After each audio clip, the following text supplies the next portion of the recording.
नमस्कार, मैं शालिनी और आप देख रहे हैं नेशन 9 टुडे, आम जनता की आवाज। आइए बढ़ते हैं आज की बड़ी खबर की ओर। विभाजन को आम मुसलमानों ने नहीं, कांग्रेस समर्थक कट्टरपंथियों ने बढ़ावा दिया। पीएम मोदी। प्रधानमंत्री नरेंद्र मोदी ने मंगलवार को कहा कि नया वक्फ अधिनियम सामाजिक न्याय की दिशा में उनकी सरकार का एक और ठोस कदम है। उन्होंने कहा कि वक्फ पर पूर्ववर्ती कानून 2013 में भूमाफियाओं और मुस्लिम कट्टरपंथियों को खुश करने के लिए बनाया गया था। न्यूज 18 के राइजिंग भारत समिट को संबोधित करते हुए मोदी ने विपक्ष पर निशाना साधा और कहा कि संसद में इस मुद्दे पर हुई चर्चा में तुष्टीकरण की राजनीति देखने को मिली। तुष्टीकरण की इसी राजनीति के कारण कांग्रेस सत्ता में आई और कुछ मुस्लिम कट्टरपंथी अमीर बन गए। मोदी ने कहा, लेकिन महत्वपूर्ण सवाल ये है कि आम मुसलमानों को क्या लाभ मिला, गरीब पसमानदा मुसलमानों को क्या मिला। उन्हें केवल उपेक्षा का सामना करना पड़ा, उन्हें शिक्षा नहीं मिली, उन्हें बेरोजगारी का सामना करना पड़ा और मुस्लिम महिलाओं को शाहबानों की तरह अन्याय का सामना करना पड़ा, जहां उनके संवैधानिक अधिकारों को कट्टरपंथी की वेदी पर बलि चढ़ा दिया गया।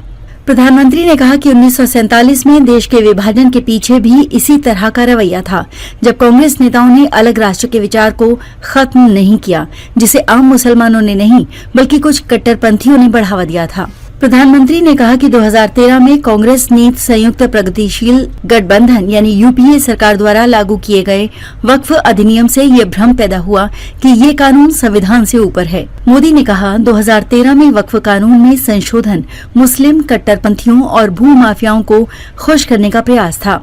इस कानून ने ये भ्रम पैदा किया कि ये संविधान से ऊपर है।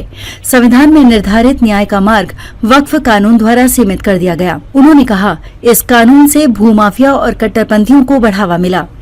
केरल में ईसाइयों की जमीन पर वक्फ का दावा है, हरियाणा में गुरुद्वारों की जमीन पर विवाद है और कर्नाटक में किसानों की जमीन पर दावे हैं। प्रधानमंत्री ने कहा कि न्याय दिलाने वाला कानून भय का कारण बन गया। उन्होंने कहा कि संशोधित वक्फ अधिनियम समाज और मुस्लिम समुदाय के हित में है।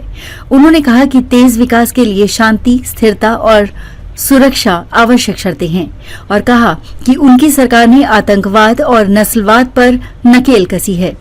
प्रधानमंत्री ने कहा कि उनकी सरकार ने जम्मू कश्मीर में मजबूत राजनीतिक इच्छा शक्ति और संवेदनशीलता दिखाई है। मोदी ने कहा कि युवाओं की आकांक्षाएं इन 100 दिनों में उनकी सरकार के फैसलों में प्रदर्शित होती हैं, जिसने भविष्य के लिए एक मजबूत नींव भी रखी है। खबरों में अब तक के लिए बस इतना ही। फिर होगी आपसे मुलाकात, तब तक के लिए नमस्कार और देखते रहिए नेशन 9 टुडे। ऐसे ही लेटेस्ट अपडेट पाने के लिए हमारे चैनल को सब्सक्राइब करें और तुरंत नोटिफिकेशन पाने के लिए बेल आइकन प्रेस करना न भूलें। यदि आप हमें फेसबुक या इंस्टाग्राम के माध्यम से देख रहे हैं तो हमारे पेज को फॉलो जरूर करें। धन्यवाद।